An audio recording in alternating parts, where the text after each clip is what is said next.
सत्संग में जितने भी महान पुरुष संत गुरु यहाँ पहुंचे हैं, उनको भी दोनों हाथ जोड़ के मैं सतनाम सत साहिब करता हूँ।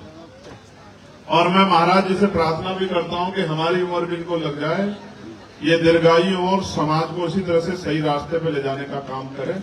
ऐसी भी मैं सतगुरु महाराज से प्रार्थना करता हूँ। और यहाँ उपस्थित मेरे सामने इस क्षेत्र के बहुत सम्मानित, समझदार, जिम्मेदार, ज्ञानी नौजवान, बड़े बुजुर्ग, माताएं बहनें, छोटे बच्चे, छोटी बच्चियां, पुलिस के भाई, मीडिया के साथी, मैं आपका भी बहुत बहुत धन्यवाद करता हूं। मुझे बहुत सारी बातों पे आपसे बात करनी है, लेकिन ये कहा गया है कि व्यक्ति को सच बोलना चाहिए, चाहे तलवार क्यों नहीं गर्दन पे आ जाए। अगर आप तलवार के डर से झूठ बोल बैठे तो फिर आप कभी सत्य के मार्ग पे नहीं आगे बढ़ पाए। अच्छा मौका है, मैं सच बोलूंगा और उम्मीद करूंगा कि सच लोगों को सुनने की आदत भी हो। प्यारे भाइयों, जैसा संतों ने कहा ये सत्संग है, तो मेरा आपसे पुनः एक बार आग्रह है कि आप जहां आपको जगह मिले बैठ जाओ। मुझे दोबारा किसी को नहीं कहना पड़े कि आप बैठ जाओ, ना मैं दोबारा किसी को कहूंगा। मैं भी आदत से मजबूर आदमी हूं, किरदार से भी मजबूर हूं। महापुरुषों ने मुझे मान सम्मान भी बहुत दिया है, उनकी दया दृष्टि भी मेरे ऊपर बहुत है। जब मेरे जैसा आदमी सत्संग में अपने आप आसानी से बैठा रह सकता है, तो मैं मानता हूं कि आप तो मेरे ही परिवार के लोग हो, आप तो बिना कहे आपको तो बैठे जाना चाहिए था। बार बार आपको क्यों कहना पड़ा कि बैठ जाओ बैठ जाओ। प्यारे साथ संगत जी, मैं उन तमाम महापुरुषों को भी याद करता हूं जिन महापुरुषों ने इस देश में समता मूलक समाज बनाने के लिए, इस देश में गरीब, बेसहारा, दबे कुचले लोगों को इज्जत सम्मान की जिंदगी दिलाने के लिए, इस देश की महिलाओं को इज्जत के साथ आगे बढ़ने की शक्ति देने वाली नीति को लागू कराने वाले राष्ट्रपिता ज्योतिबा फूले, मां सावित्रीबाई फूले, मां फातिमा शेख, छत्रपति साहू जी महाराज, विश्वरत्न, हम सबके नायक, युगों युगों जब तक युग रहेगा, इतिहास रहेगा, तो बाबा साहब अम्बेडकर सूर्य की तरह चमकते रहेंगे। और बाबा साहब अम्बेडकर को भी मैं नमन करता हूं, उनके चरणों में आदरांजलि अर्पित करता हूं। संत गाडगे जी महाराज, नारायणा गुरु, महामना रामसु वर्मा, बाबू जगदेव प्रसाद कुशवाहा, जननायक कपूरी ठाकुर, चौधरी चरण सिंह जी, कोतवाल धन सिंह गुर्जर, चौधरी महाराज सिंह भारती, संत राम बीए प्रजापति, बाबू शिवदयाल चौरसिया, मां अवंतिका बाई लोधी, मां झलकारी बाई, मां अहिल्याबाई होलकर, मां फूलन देवी, मान्यवर दीना भाना वाल्मीकि और मेरे राजनीतिक गुरु मान्यवर साहब काशीराम जी के चरणों में भी नमन करता हूं। मैं बार बार ये सोचता हूं और मैं ये बात भी बहुत जिम्मेदारी से कहूंगा कि सदगुरु महाराज मुझे शक्ति दें कि मैं सत्य के अलावा कुछ ना बोलूं।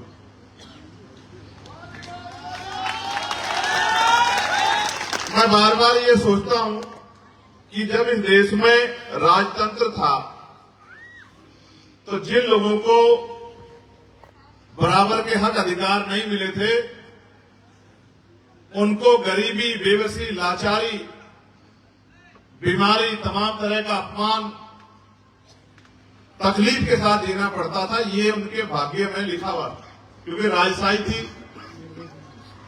राजशाही में जो राजा कहता है उसी को सत्य मान लिया जाता है, उसी का पहराव दिया जाता है। राजा दिन को रात कह दे तो रात मानी जाती है, रात को दिन कह दे तो दिन माना जाता है, क्योंकि उसमें जनता की बात कोई मायने नहीं रखती है, उसमें राजा की बात ही सर्वोपरि होती है। राजा के अपराध भी माफ होते हैं और प्रजा पे राजा के द्वारा थोपी गई हर नीति को प्रजा को मानना पड़ता है। लेकिन सम्मानित मुझसे बड़े मेरे हम उम्र साथियों, मुझसे बड़े सम्मानित मेरे बड़ों, जब मैं गांव देहात में जाता हूं, संत यहां बैठे हैं, महात्मा महिपाल दास जी,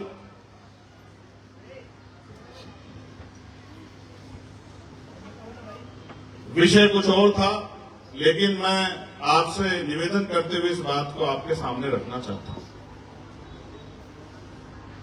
उसका कारण है,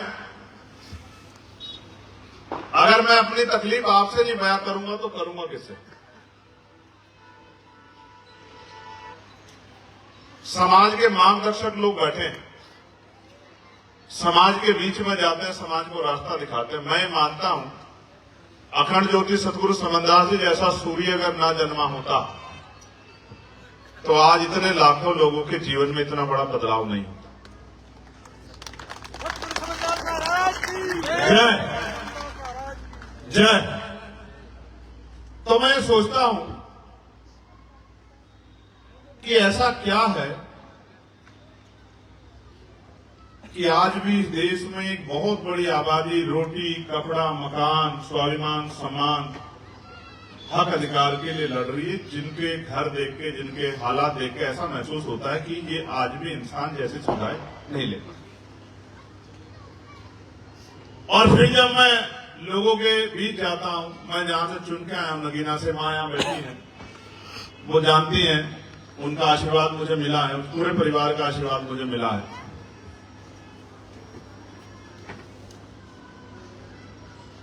आज भी जब जाते हैं तो उनके कपड़े देखते हैं, गरीब लोगों के फटे हुए, उनके घरों के हालात देखते हैं,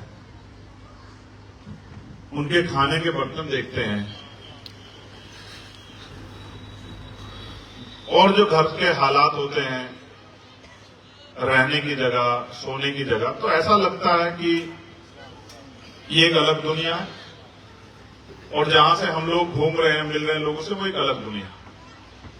एक ऐसा भी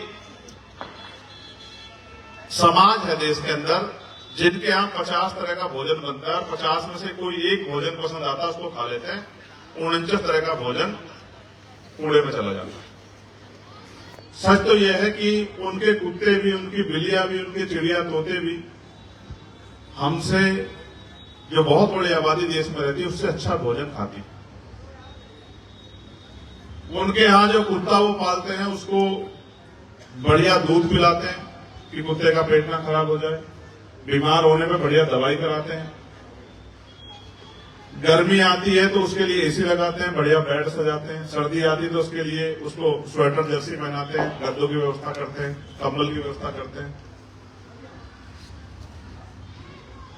और एक तरफ वो लोग हैं जिनमें से मैं भी, अब तो मुझे तनख्वाह मिलने लगी है और मेरे ऊपर समाज का बड़ा आशीर्वाद है, मैं इस बात को स्पष्ट तौर पे कह सकता हूं। एक तरफ वो लोग भी हैं जो एक जर्सी में पूरा साल काट देते, एक जैकेट में पूरा साल काट देते, वो लोग भी हैं। तो हम लोग प्रदेश भर में, देश भर में जाते हैं, कहीं कहीं जुर्म जाती होती है, लोगों की आवाज बनते हैं, लोगों को न्याय दिलाते हैं, लोगों की तकलीफ दूर करते हैं। तो मैं शुरुआत सहारनपुर से करूंगा। मुझसे जेल में लोग पूछा करते थे कि चंद्रशेखर भाई, हमारा आंदोलन सहारनपुर में कैसा रहेगा? ईमानदारी की बात बता रहा हूं, मैं सतगुरु समनदास जी महाराज का शपथ लिया व्यक्ति हूं, मैं झूठ नहीं बोलता हूं। तो मैं कहता था हमारा आंदोलन सबसे कमजोर सहारनपुर में रहेगा। तो बोले क्यों साहब, शुरू तो यहां से हुआ। मैंने कहा शुरू यहां से हुआ है, लेकिन यहां का कोई आदमी निकट भविष्य में काम नहीं करेगा। यहां हर आदमी चंद्रशेखर होगा और वो सबको यही बात कहता फिरेगा कि हम चंद्रशेखर हैं, हम चंद्रशेखर के साथी हैं, हम चंद्रशेखर के घर के हैं, हम पुराने साथी हैं। काम कोई नहीं करेगा, और काम वहां आगे बढ़ेगा जहां काम करेगा। इस मंच पे जितने नेता लोग बैठे हमारे 99% गांव की शक्लें नहीं देखते हैं। मैंने जीवन में ये देखा है और महसूस किया है। मैंने जीवन का मेरा अनुभव है कि गुरुओं के सामने बैठ के सीखा जाता है, गुरुओं के पीछे बैठ के आज तक इतिहास में कोई सीख नहीं पाया। जब गुरु गद्दी पे विराजमान होते हैं तो गुरु की तरफ पीठ करने वालों को कभी आगे बढ़ने का रास्ता नहीं मिलता है। जब गुरु गद्दी पे होते तो गुरु के चरणों में, गुरु के सामने जो होता है, गुरु की वाणी को जो ग्रहण करता है उसी को रास्ता मिलता है, वो आगे बढ़ता है। जिसकी पीठ गुरु की तरफ को होती है तो उसके हिस्से में कभी सम्मान नहीं आता। आज ये इतने बड़े हो गए हैं, यहां से 50 लोगों ने चिल्लाया बैठ जाओ बैठ जाओ बैठ जाओ, इनमें से एक आदमी उतर के नहीं गया कि जाके मैं अपना कोई काम देख लूं। इनको पता है कि मैं यहां बैठा हूं। जब मेरे सामने इनकी ये हालात हैं तो मेरे पीछे तो ये एक दूसरे के पीछे डंडा लेके घूमते होंगे। मैं ये बात बहुत दिन पहले कहता था और यही शामली वाले हमारे नीटू भाई आज यहां साथ आए नहीं है। एक दिन मीटिंग में उन्होंने मुझसे पूछी, मैं जेल में बैठा हुआ था 16 महीने जब जेल में रहा, कि भैया, मैंने कहा मेरी बात पत्थर की लकीर है, सहारनपुर मेरा सबसे कमजोर रहेगा और जिस दिन ताकत बन जाएगी सहारनपुर मेरा किला हो जाएगा, यहां पत्ता भी मेरे बगैर नहीं हिलेगा। मेरी बात को याद रखना।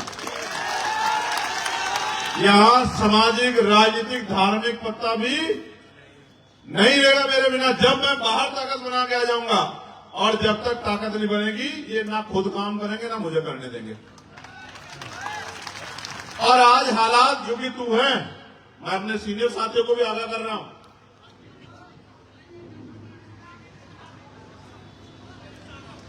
चंद्रशेखर मां के पेट से जन्म नहीं लेते, चंद्रशेखर संघर्ष से पैदा होते हैं। अगर चंद्रशेखर बनना है तो जान को दांव पे लगाने की हिम्मत पैदा कर दो, गुर्दा पैदा करो कि जान को दांव पे लगा। अगर कुछ पाना चाहते हो तो कुछ खोना सीखो। मैं अपने लोगों की हालात बताता हूं, धूम में बैठ जाएंगे, एक पैर पे खड़े रहेंगे, 8 घंटे मेहनत मजदूरी कर लेंगे, लेकिन इज्जत से अगर इनको कहा जाए कि सामने बैठ जाओ तो सामने नहीं बैठेंगे। पेड़ की छांव में बैठ जाएंगे, बिना चादर के बैठ जाएंगे, लेकिन इतनी अच्छी चादर बिछा रखी है पंडाल में, वहां बैठते इनको मुसीबत चढ़ जाएगी, आप धूम में खड़े रहेंगे। मैं तो जानता हूं ना, मैं पैदा हुआ हूं यहां, मैं जानता नहीं हूं यहां। ये तो संतों का आदेश है, मैं इनके आदेश को टाल नहीं पाता। मेरे साथ इतनी कमजोरी है क्योंकि गुरु गद्दी की शपथ है, संत बड़े हैं, उनका सम्मान हमेशा होना चाहिए, उनके आदेश का पालन होना चाहिए। इसलिए जितनी सदगुरु समदास जी नाम लेवा संगत है वो हमारे सरमाथे हैं, जितने सारे संत हैं वो हमारे सरमाथे हैं। उनके अच्छा बुरा, उनका डांट, उनकी गाली भी हमें सरमाथे स्वीकार है, हम उसके कभी खिलाफ जा नहीं सकते। गुरुओं की सुननी भी चाहिए। लेकिन जो लोग मुझे नेता मानते हैं, जो लोग मेरे जैसा बनना चाहते हैं, और उनके हालात क्या है, मुझे आज उनके ऊपर शर्म आ रही है।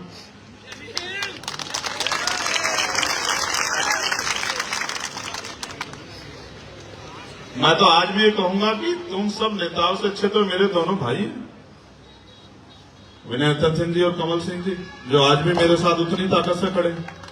जो मेरी एक आवाज पे, अगर मैंने एक आवाज लगा दी तो खून की, अगर मुझे खून की जरूरत पड़ेगी तो खून की, मुझे लगता है कि अपना सारा खून मेरे लिए निछावर कर देंगे।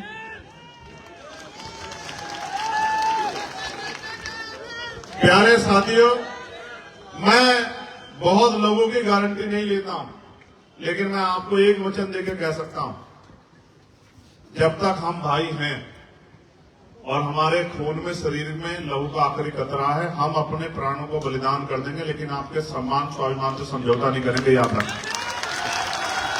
और ये लड़ाई मांगने की नहीं है, लड़ाई देने की है। और ये मिशन जो है महापुरुषों का, ये इस मिशन में वही आदमी काम कर सकता है जिसको कुछ पाने के लिए कुछ खोने की इच्छा हो जिसके अंदर। मैं आपको एक सच से वाकिफ कराता हूं। मैं मानता हूं कि आदमी पेट के लिए सब कुछ करता है, मेहनत करता है, मजदूरी करता है, गाली खाता है। मैं देखता हूं ना, लोग पसीना चलता है, खेत में काम करते हैं और मालिक 4 बुरे शब्द भी कह देता है, सुनते हैं।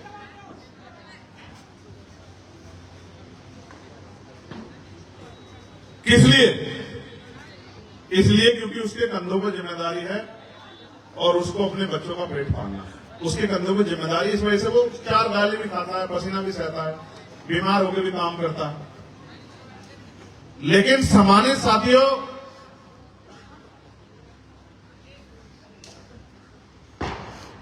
हम 8 घंटे मेहनत मजदूरी करना सीख गए, लेकिन हमारे महापुरुष ये कह के गए हैं कि political power is the master की, राजनीतिक सत्ता वो सुनहरी चाबी है जिससे आप अपनी सारी परेशानियों को हल कर सकते हैं। मैं आपको गारंटी देता हूं, आप मुझे परेशानी बता दो, जितने लोग बैठे हैं कागज पे लिख के दे दो, और जिस दिन राजकाज बनेगा, एक मरे हुए आदमी को जिंदा करने के बजाय जितनी आपकी समस्या है वो मुझे आप लिख के दे देना। मैं जिस दिन राजकाज बनेगा पहले दिन आपकी सारी समस्या दूर कर दूंगा।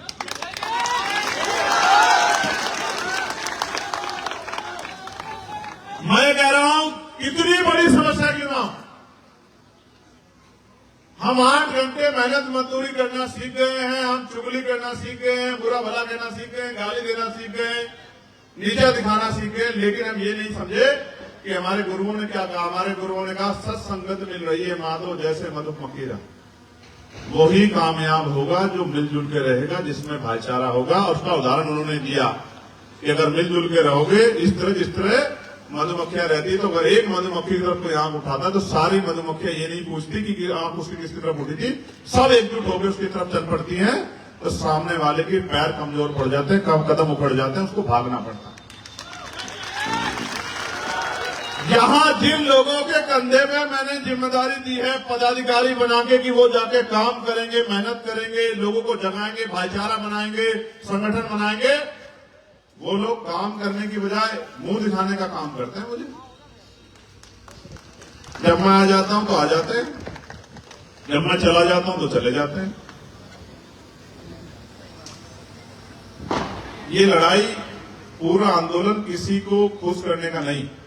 हम यहाँ गरीबी में हैं, हम यहाँ बेकारी में हैं, हम यहाँ लाचारी में हैं, हमारे साथ समस्याएं हैं, हमारे बच्चों को अच्छी पढ़ाई नहीं मिल रही है, अच्छी स्वास्थ्य सुविधाएं नहीं मिल रही है, नौकरी नहीं मिल रही है, रोजगार नहीं मिल रहा, हमारे घरों में बुलडोजर चल रहे हैं, हमारी धार्मिक आस्था को ठेस पहुंचाया जा रहा है, हमें तमाम तरह के अपमान से गुजरना पड़ रहा है, हमारे इनकाउंटर हो रहे हैं।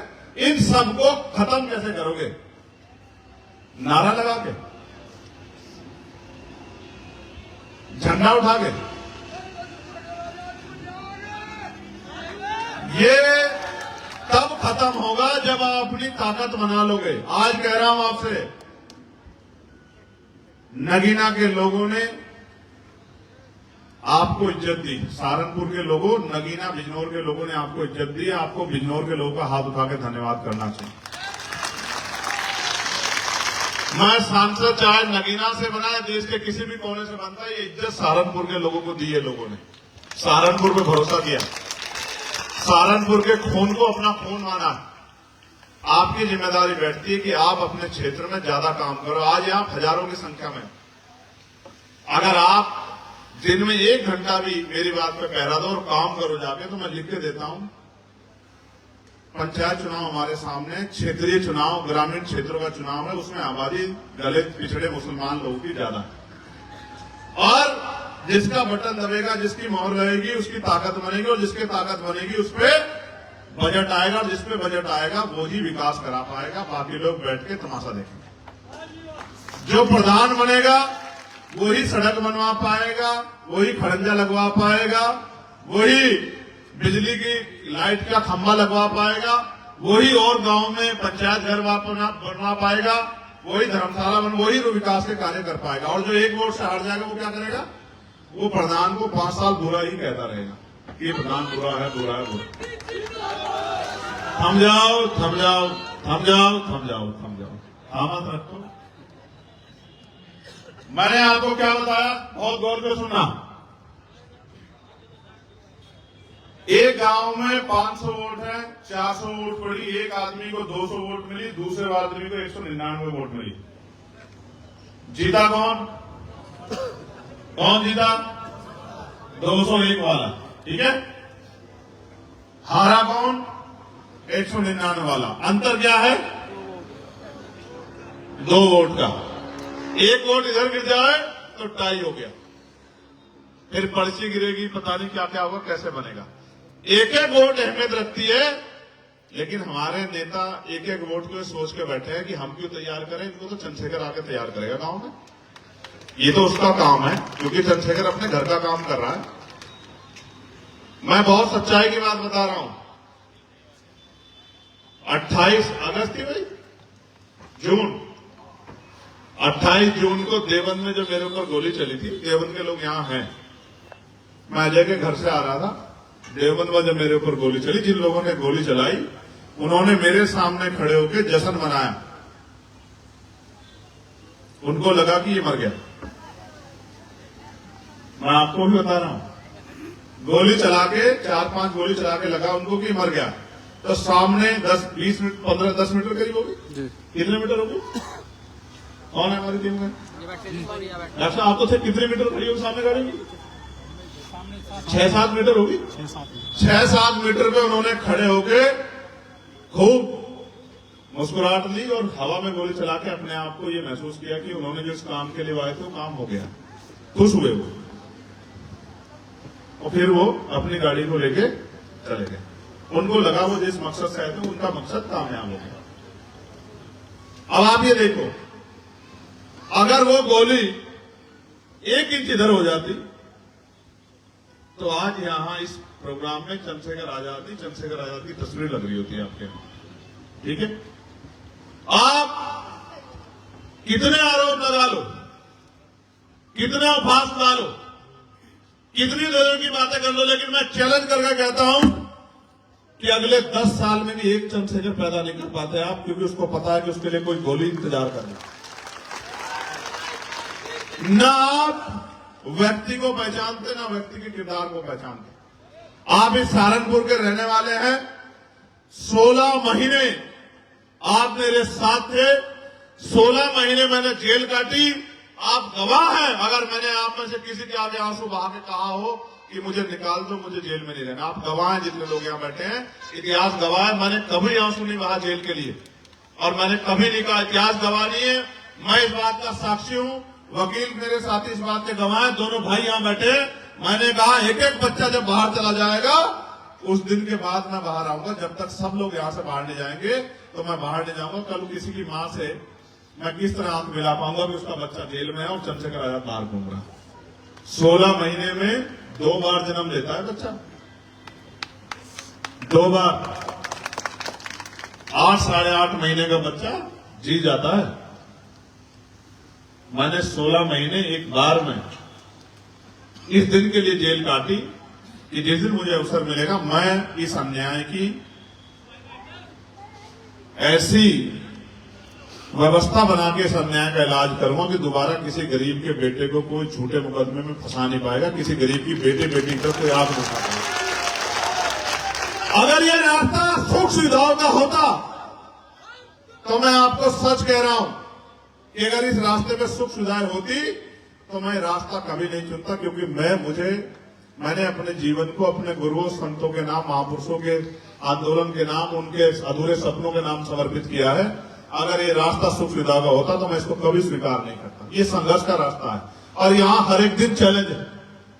आपको मानसिक रूप से तैयार रहना है, शारीरिक रूप से तैयार रहना, आर्थिक रूप से तैयार रहना है, आपका आलोचना आरोप के लिए तैयार रहना है, और चारों तरफ। और आज हालात ऐसे हैं, मैं सहारनपुर में खड़ा होकर कह रहा हूं कि देश की कोई पार्टी एक भी ऐसी नहीं है जो ये नहीं सोचती सुबह शाम की ये आदमी जितना जल्दी मर जाए उतना हमारा भला।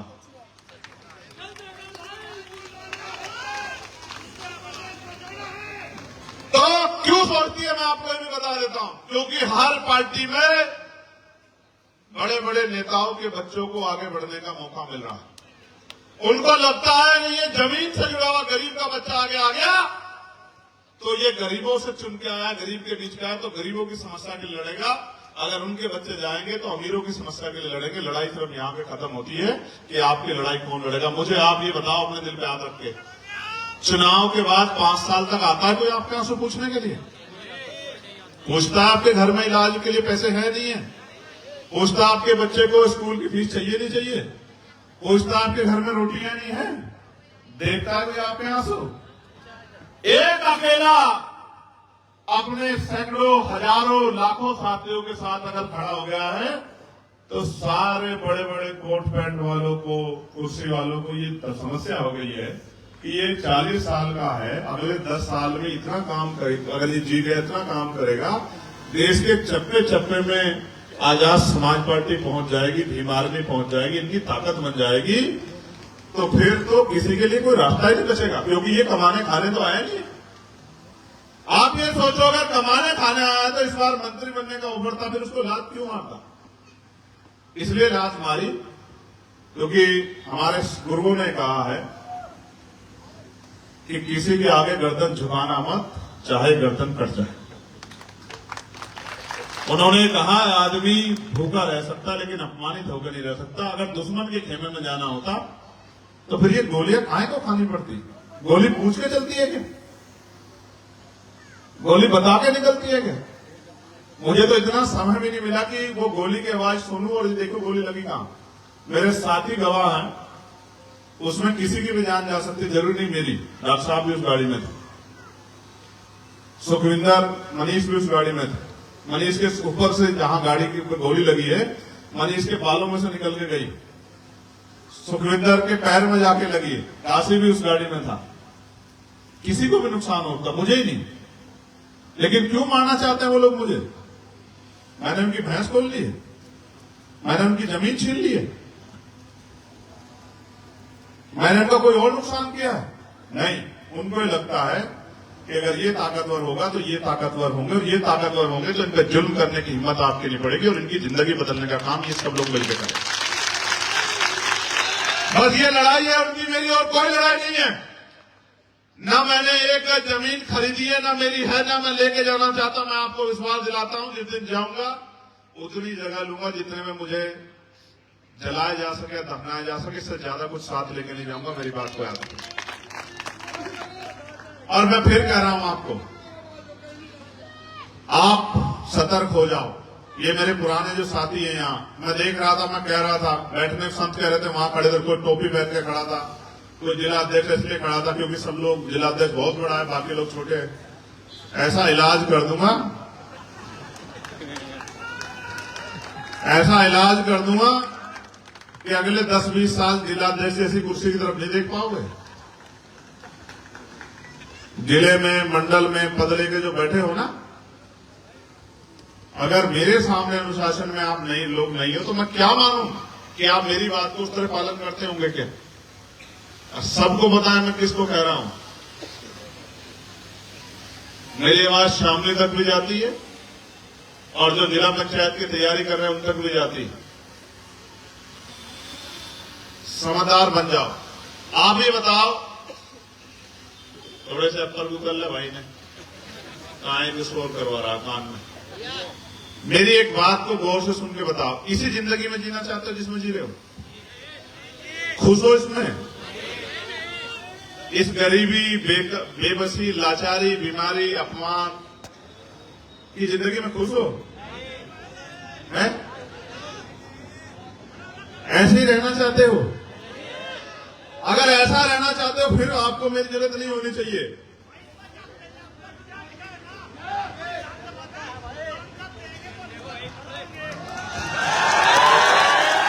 सीधे लोग हैं, सीधे। एक मिनट बैठ जाओ, ये मेरे शेर, एक मिनट बैठ जाओ। ये सीधे लोग हैं, भावुक लोग हैं। इनको इतने लंबे समय तक ठगा गया है। अब ये हर आदमी को पिन मार मार कर देखते रहते हैं कि भाई ये सच्चा है, झूठा है, सच्चा। अब इतने दिनों में ऐसा ना हो कि वो आदमी निकल जाए, क्योंकि जीवन का भरोसा थोड़ा ही है। मैं आपको कह रहा हूं, अगर आप ये मानते हैं कि आपके जीवन में सब कुछ अच्छा है तो फिर साथ मत दो। चैन से जो कोई आपको कुछ भी कहते उसकी बातों को मान लो।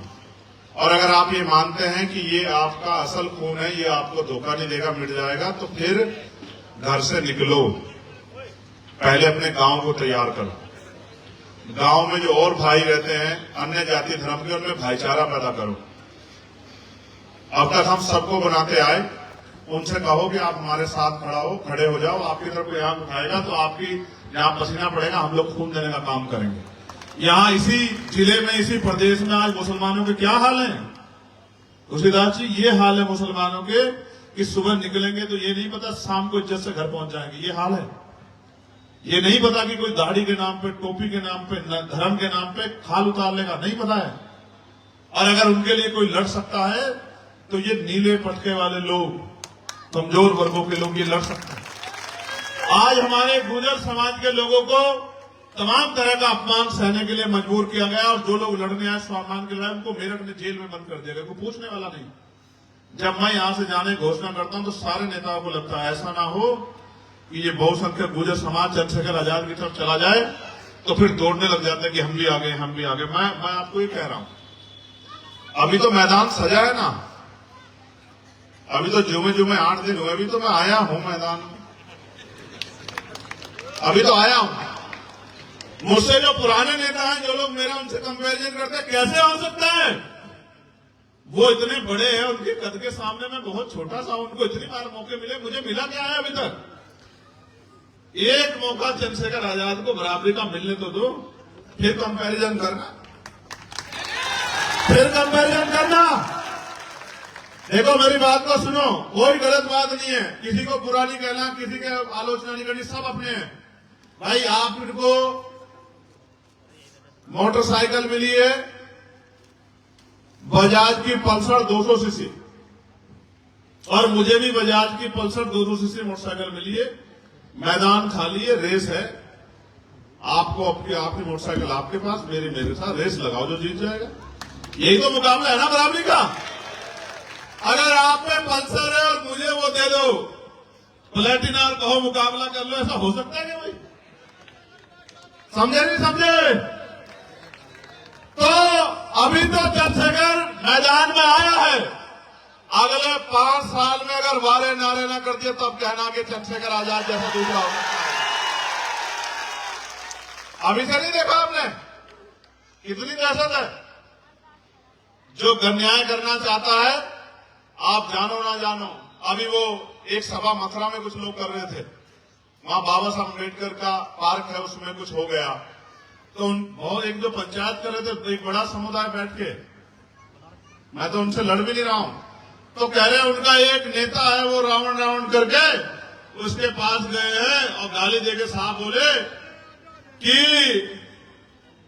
यहां आ गया तो जिंदा नहीं जा पाएगा, ऐसे दांव मार के, मूछों पे दांव मार के और ऐसे जांग पे हाथ मार के। भाई मैं तुमसे लड़ना ही नहीं चाहता, मैं तो राजनीतिक लड़ाई लड़ रहा हूं। मुझे पता है कि लाठी डंडों तलवारों से, बंदूकों से लड़ाई जीती नहीं जा सकती है।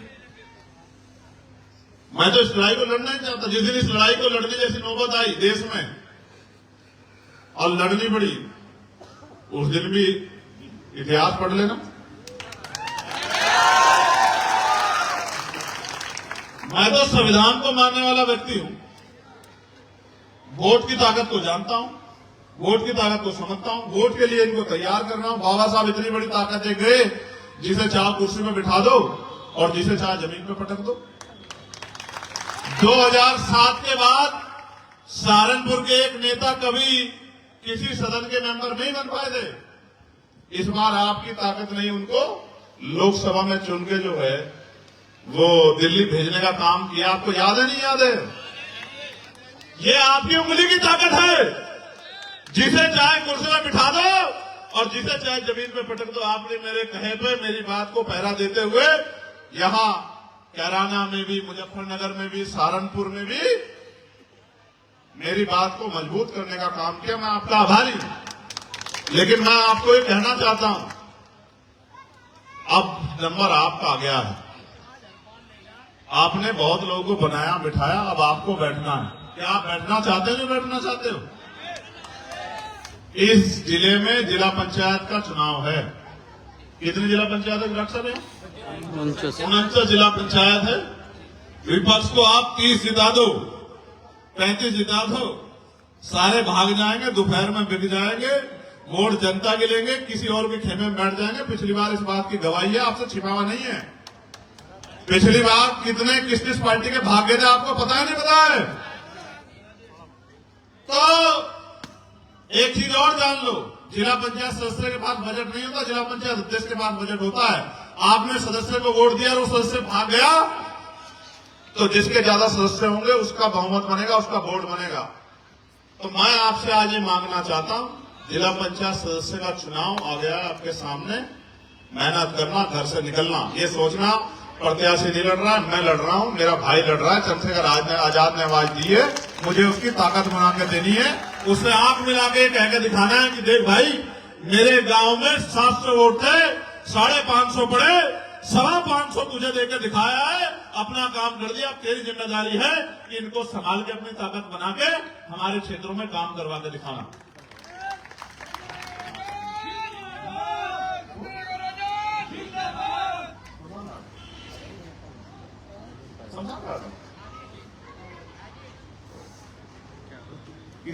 किसी की अंतिम संस्कार हो रहा है, आप और मैं सब उसके लिए बैठे बैठे प्रार्थना करते हैं कि कुदरत उनको जो है, बाहर दूर है, पहले आप ऐसे दोनों हाथ ऐसे जोड़ो, नहीं पता किस जाति के किस धर्म के, कोई फर्क भी नहीं पड़ता है।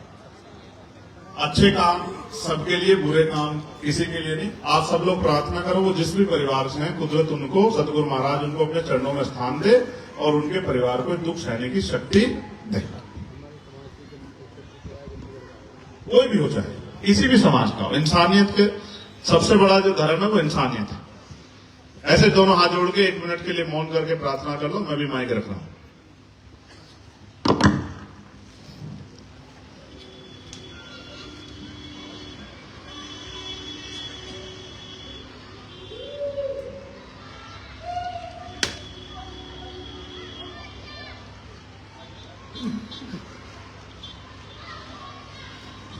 सतना। तो भाई मैं आपसे कह रहा था कि आप अपना काम कर देना। मैं कह रहा था विपक्ष के आप 40 जिता दो, 40 के 40 भाग जाएंगे, कोई नहीं बना पाएगा। अगर किसी के ठंडे झंडे में दम है तो वो आजाद समाज पार्टी काशीराम है, जो जिला पंचायत अध्यक्ष बना था। मैं आपको हाथ जोड़ के कह रहा हूं, इस बार निराश मत करना। निराश तो नहीं करोगे? दोनों हाथ उठा के बताओ, निराश तो नहीं करोगे? जिस बैनर पे आप फोटो मेरी देख लो, क्या समझोगे कौन है वो प्रत्याशी? वो ये समझ लेना कि वो चंद्रशेखर है और इसको हमें ताकत देनी है। ऐसे उसमें मत पड़ना कि उससे कहोगे शराब ले जाओ, हैं? ऐसी चीजें तो नहीं मांगोगे उससे। इसका भी उदाहरण बता देता हूँ, गौर से सुनो, बैठ जाओ भी, आप लोग जल्दबाजी मत करो, बैठ जाओ। इस तरह अगर आप नहीं बैठोगे तो बात मजे नहीं आएगी। देखो इनको, देखो तो बैठना, देखो गौर करो, बसो, बहुत काम की बात है, बैठ जाओ। देखो, जब आप उससे चुनाव में शराब मांगोगे, खाना मांगोगे और इधर उधर की चीज मांगोगे, उसके पैसे खर्च कराओगे, तो जब वो पैसे खर्च करेगा तो फिर वो आपका काम नहीं करेगा। ये बात आप जानो। और बाबा साहब ने कहा कि मैंने वोट का अधिकार आपको दिला दिया आपकी गुलामी से मुक्ति के लिए। और काशीराम साहब ने कहा कि हमें अपने वोट की रक्षा ऐसे करनी है जैसे बहन बेटियों की रक्षा करनी होती है। कोई अपनी वोट को ब्रजेश दास जी बेचता नहीं है। अगर आपने उससे कुछ भी मांग लिया तो समझो आपने अपनी वोट को बेच दिया। कोई अपनी बहन बेटी को नहीं बेचता, इसलिए स्वाभिमानी बनो। जब स्वाभिमानी बन के आप उसे वोट दोगे तो गिरवान पकड़ लोगे उसका कि काम क्यों नहीं हो रहा मेरे क्षेत्र में। और जब उससे इस तरह की डिमांड करोगे तो वो आपके सामने को जाएगा और आपसे कहेगा बोतल भूल गया। उस दिन कह रहा था बोतल चाहिए, अंग्रेजी की बोतल, तो बोतल मिल गया, बीच में बताना। और ये जो मेरी माएं बैठी है इनसे कह रहा हूं, देखो मेरा बस चले तो मैं एक दिन में शराब बंद करवा दूं। मैं सच कह रहा हूं वचन देकर। अभी मेरे को ताकत नहीं, क्योंकि शराब ने जितना बेड़ा गर्क मेरे लोगों को किया किसी का नहीं किया है शराब। मैं आज आपको कह रहा हूं, चाहे सरकार को कितना आर्थिक नुकसान हो जाए, इसके शराब के मैं डायनामाइट लगा दूंगा, उसकी जितनी ताकत बनेगी कोई शराब के आधार पर किसी को और इसका नुकसान होगा। हालांकि जो लोग शराब पीते हैं वो मुझसे कह रहे होंगे अंदर अंदर कि ये भाई हमारा है और नुकसान भी हमारा ही करने की बात कर रहा हूं। मगर आप जानो, नशा करो, कौन मना कर रहा है? गुरु जी के विचार का नशा करो, गुरु जी की बात का नशा करो, तरक्की का नशा करो, शिक्षा का नशा करो, रोजगार का नशा करो, पैसे कमाने का नशा करो, शक्ति बनाने का नशा करो, ऊंची कुर्सी पर बैठने का नशा करो। ये नशा भी कोई नशा है जिसमें अपमान भी सहते हो, गाली भी खाते हो और नुकसान भी सहते हो। नशे में अपनी बीवी बच्चों के हिस्से का जो पैसा उनके इज्जत सम्मान का उसको लुटा देते हो, कर्ज में डूबते हो। ऐसे नशे के लिए मैं कभी आपको नहीं कह सकता। इसलिए माताओं बहनों से भी कहूंगा, दोनों हाथ उठा के पहले तो आशीर्वाद दो और कहो कि दीर्घायु रहो। हिंदी में कह दो, हिंदी में साधारण भाषा में कहो कि लंबी उम्र हो तुम्हारी। हाँ ठीक। 10 साल की उम्र के लिए प्रार्थना कर लो महाराज जी से, सतगुरु महाराज का आशीर्वाद होगा, जी जाऊंगा। और जी गया 10 साल, अगर आपकी आंखों में आंसू आ गया तो जो कहोगे वो हार जाऊंगा, मेरी बात को याद रखना। मेरे भाइयों, मेरी बहनों, माओ, बड़े बुजुर्गों, ये लड़ाई स्वाभिमान सम्मान की और ये उसी ताकत से लड़नी। मैं आपका धन्यवाद करता हूं और एक आग्रह आपसे करता हूं, नेता लोगों से भी। डीपी सिंह जी यहां बैठे हैं, महरूब भाई यहां बैठे हैं, तमाम हमारे साथी मौसम साहब बैठे हैं, अनिल साहब बैठे हैं, करणवीर साहब बैठे हैं। सबसे कह रहा हूं फील्ड में जाओ। ये तमाम हमारे साथी बैठे हैं, रोड साहब बैठे हैं, आज इनसे मुलाकात हुई। मैं आप सबको कह रहा हूं, जमीन पे जाओ, क्षेत्रों में निकलो, नीस भाई हैं, गलियों में जाओ, गांव में जाओ, अपनी बात को कहो। और जब आप अपनी बात को कहोगे, 10 आदमी सम्मान करेंगे, 2 आदमी विरोध करेंगे, उन 2 आदमी की बात का जवाब दो। उनसे पूछो कि आप क्यों नाराज हो, आप क्या चाहते हो। मैं ये भी तो वही है, आप और हम एक ही आंदोलन में से निकल के आए हैं ना, बात बताओ। इसी नीले आंदोलन से निकल के आए ना, इससे पहले भी थे नहीं थे वहीं। सहारनपुर गवाही लिया क्या कोई रैली हमारे वगैरह हुई थी क्या कोई? क्यों भाई भरत, तमाम लोग हम ही कामयाब कराते थे ना रैलियां, पिछले आंदोलन की भी हम ही लिखते थे ना बदन पे यहाँ पार्टी का नाम। और आज हम पराये हो गए, आज हम एजेंट हो गए। आप समझो, वो पेड़ हमने लगाया था, वो पेड़ हमने सींचा, वो फल फूला, उस पेड़ ने हमें छांव दी, उस पेड़ ने हमें फूल दिए, उस पेड़ ने हमें फल दिए, उस पेड़ ने हमारा संरक्षण दिया। आज वो पेड़ सूख गया है, उसके भरोसे रहेंगे तो कल हमारा बच्चा स्कूल में नहीं घुस पाएगा, कल हमारा बच्चा कुर्सी पर नहीं बैठ पाएगा। हमें अपने बच्चों का इंतजाम करना है, इसलिए हमें दूसरे पेड़ को मजबूत करना है।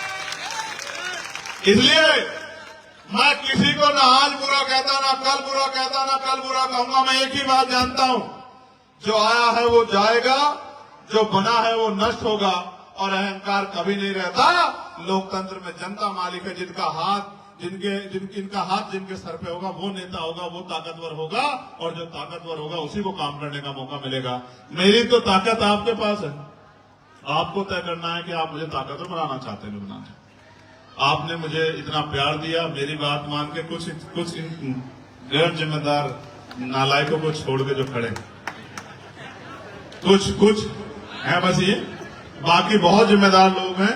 सब लोगों ने मेरी बात को ध्यान से सुना, संतों ने इतना समय मुझे दिया। मैं दोनों हाथ जोड़कर उनको सतनाम सत्साहिब करता हूँ, जय गुरुदेव, धन गुरुदेव करता हूँ। आज हमारे संतों को कहाँ सम्मान मिलता है?